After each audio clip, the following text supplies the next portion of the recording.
The excavator tore the corner out of the court in one pull. Wendell Pruitt had come to price the maple before it went through the grinder. Beneath the Wildcats' blue court, the bucket exposed a strip of maroon. He stepped to the torn edge. The lower boards were narrower, the nail pattern was older, and plywood and felt separated the two surfaces. 20 years in a flooring plant told him exactly what that meant. This was not a repair. It was another basketball court. The bucket swung back toward the maroon section. Wendell raised both hands, and the operator stopped with the steel teeth 6 feet above it. Mick Ostrander crossed the court and ordered him out of the swing radius. The job was 9 days behind, and every board Wendell saved cost Mick money. By noon, Wendell had paid $2,600 for the salvage rights. Kurt Lanning, the district's facilities director, gave him one condition. Friday morning, whatever is still attached gets crushed. It was Monday. Wendell began at the torn edge, testing each bay before cutting manageable sections and lifting with the grain. One panel separated cleanly. The next one did not. Adhesive had locked the two floors together. As the upper panel lifted, the maroon maple fractured across the bonded bay. Nearly 70 square feet of the older court was too damaged to save. The material most worth saving was also the easiest to destroy. And Wendell had less than 4 days to find a method that would not ruin the rest. Tuesday morning, Wendell stopped treating every bay alike. Before cutting, he crossed the floor with a rubber mallet and chalk. Fastened bays sounded hollow. Bonded bays answered dead. He marked each one before the saw touched wood. Fastened sections came up in broad panels. Bonded sections had to be cut smaller. He warmed the seam, worked a thin blade through the adhesive, and lifted with the grain instead of forcing it. The new method saved the maroon face. It also cut his pace to 1/3. Near midday, a squared maroon letter appeared beneath the next panel. Wendell freed 2 more sections. Halsey. This was not an earlier Wildcats design. It belonged to a school whose name had vanished. He hauled after dark. Painted edges flashed under the work light as panels went up the trailer ramp, under straps, then beneath a tarp. 2 trips ended after 1 in the morning. Wednesday became the same slow cycle. Mark, cut, lift, haul.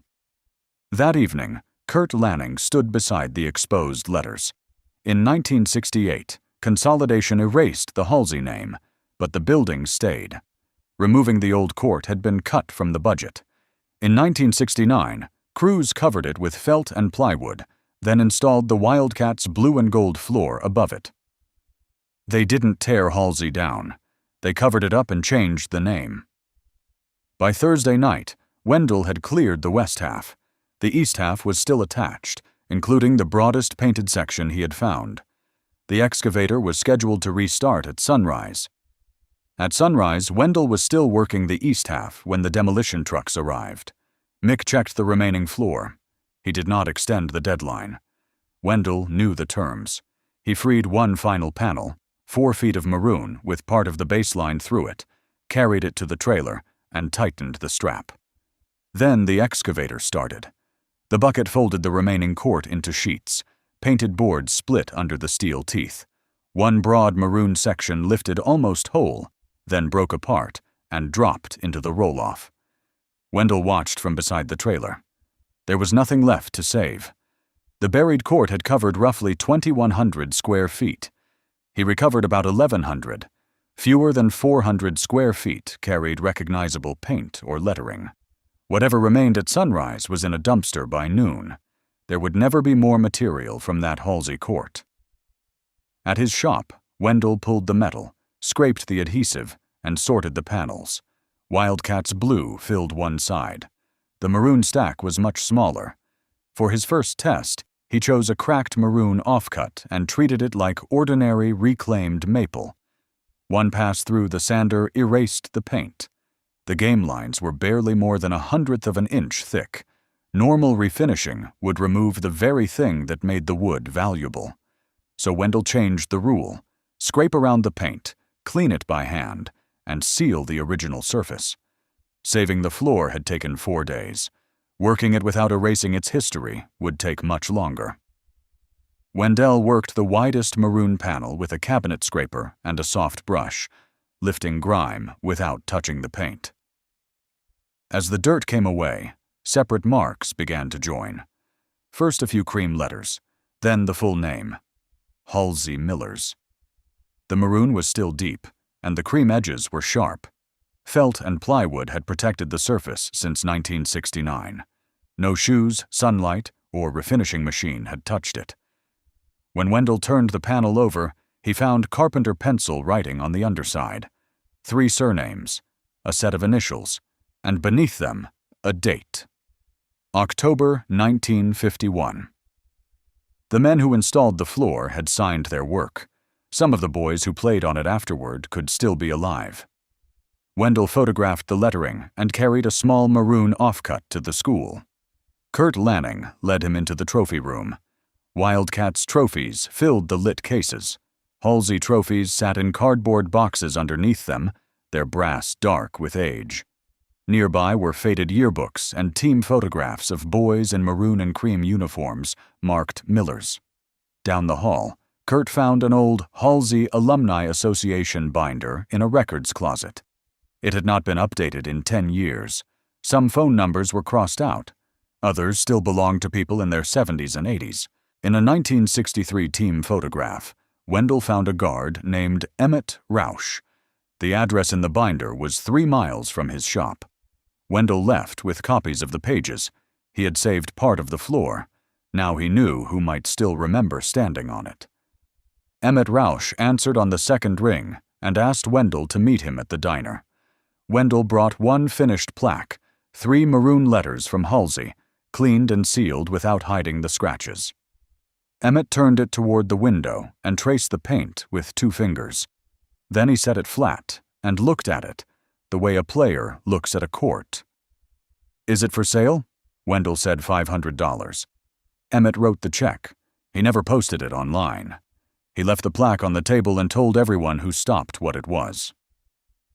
Within days, the shop phone began ringing. Older Halsey alumni wanted maroon. Younger Wildcats alumni wanted blue from the same building they had played in under a different name. Blue material filled half the shop. Fewer than 400 painted square feet of Halsey had survived, and no more could be recovered. Wendell opened 2 order lists and set 2 price levels. The salvage had taken 4 days. Turning the orders into finished pieces would take 14 months. When the work outgrew 1 man, he hired Cody Reams part-time. Cody cleaned and sealed, while Wendell cut and assembled plaques, tables, and benches. Then Kurt called. The buyout described gymnasium flooring, singular. The district questioned whether the buried Halsey court had been included.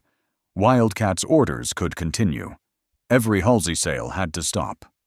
Wendell covered the maroon stack. Its order cards stayed pinned above the bench. He had paid to save the floor. Now he had to prove the rarest part was his. For 3 weeks, the sheet stayed over the maroon stack. Cody worked only on Wildcats blue. The Halsey order cards remained pinned above the bench, and Wendell held every check. He called each customer himself. The wood was safe, but until the district put the agreement in writing, he would not cut or sell another piece. Kurt was not trying to take it from him. The problem was simple. The buyout named gymnasium flooring, singular, and no document identified the hidden court separately. Wendell looked at the boxed Halsey trophies and wrote a 1-page proposal. He would build a permanent history display at no cost, Wildcats blue above, Halsey maroon below, with the 1951 installers' signatures behind glass. In return, the district and demolition contractor would amend the salvage agreement to confirm that he had purchased both floors. The meeting lasted less than half an hour. Kurt explained that the district would finally have a place for the Halsey trophies without spending money. It had never budgeted. The district and demolition contractor signed the amendment. That afternoon, Wendell pulled the sheet away. Cody returned to the maroon pieces. Wendell called the waiting customers. Each Halsey section was numbered and logged against the painted material that remained. Over the following weeks, 4 larger commissions followed. one from the revived Halsey Alumni Association, 2 from Wildcats class groups outside the state, and 1 for a county bank lobby. But the largest surviving section of the maroon center circle never went on the order board. Cutting it into plaques might have brought more money. Wendell kept it whole. When the Joint Alumni Reunion Committee asked to auction it, he wrapped it in moving blankets and loaded it into the truck. Everything else in the shop had a fixed price. This piece would be worth whatever the room decided. They uncovered the center circle section at the reunion. Bidding opened at $800, passed $4,000 between 2 Halsey alumni, then crossed $6,000 when a Wildcats class representative joined in.